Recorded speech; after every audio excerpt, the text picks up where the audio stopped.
जेजुरीच्या खंडेरायाची आज सोमवती यात्रा आणि सोमवती यात्रेनिमित्त गडावर भाविकांची अलोट गर्दी जमली आहे। भाविकांना देवस्थान ट्रस्टच्या वतीनं सोयी सुविधा सुद्धा उपलब्ध करण्यात आलेल्या आहेत। अखंड महाराष्ट्राचं कुलदैवत असणाऱ्या जेजुरीच्या खंडेरायाची आज सोमवती अमावस्या पार पडतीये। सोमवती अमावस्येनिमित्त राज्यभरातून लाखो भाविक खंडेरायाचं दर्शन घेण्यासाठी जेजुरी येथे पोहोचलेत। दुपारी 1 वाजता श्रींचा पालखी सोहळा गडावरून प्रस्थान होणार आहे। उत्सव मूर्तींचा स्नान सोहळा कऱ्हा नदीवरती पार पडणार असून सोमवती अमावस्या सांगता होणार आहे। जेजुरी देवस्थान ट्रस्टच्या वतीनं सोमवती अमावस्येनिमित्त आलेल्या भाविकांना कोणतीही अडचण येऊ नये यासाठी सोयी सुविधा देण्यात आलेल्या आहेत अशी माहिती विश्वस्त यांनी दिली आहे।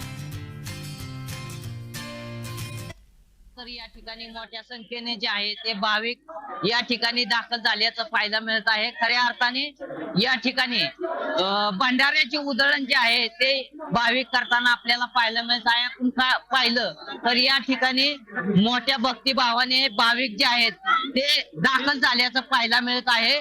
खऱ्या अर्थाने आता या श्री खंडोबा देवाची पालखी जी आहे ते दुपारी 1 वाजता या जेजुरी गडावरून करा स्नानासाठी जाणार आहे।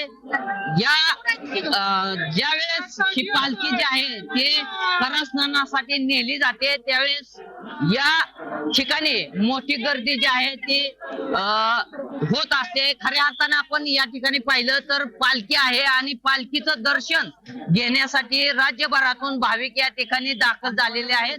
मोठ्या भक्तिभावाने या ठिकाणी भाविक जे आहेत ते खंडोबाचं दर्शन या ठिकाणी घेत असल्याचं पाहायला मिळत आहे।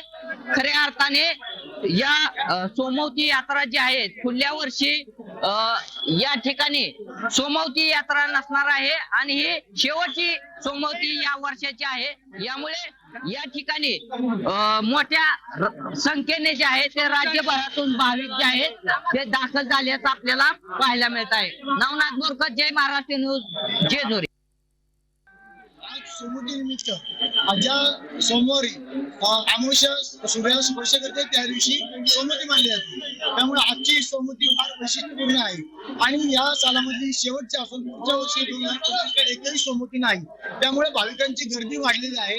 सुट्ट्यांचा सीझन असल्यामुळे सुद्धा भाविकांची गर्दी वाढलेली आहे। अतिशय प्रचंड प्रमाणात भाविकांची गर्दी या ठिकाणी दिसते की जे श्रद्धेने दर्शनाला आलेले आहेत।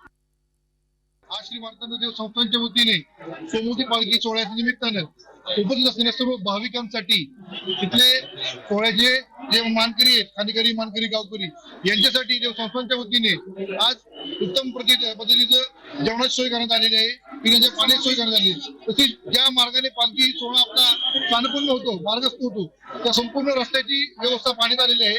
तसेच येणाऱ्या भाविकांना कुठल्याही प्रकारचा त्रास होऊ नये, कुठली गैरसोय होऊ नये म्हणून आपण देवस्थानच्या वतीने पोलीस कमांडो असतील, पोलीस मित्र असतील आणि आपले जे पोलीस आपले कर्मचारी आहेत त्यांनी चांगल्या प्रकारे आपल्याला मदत केलेली आहे।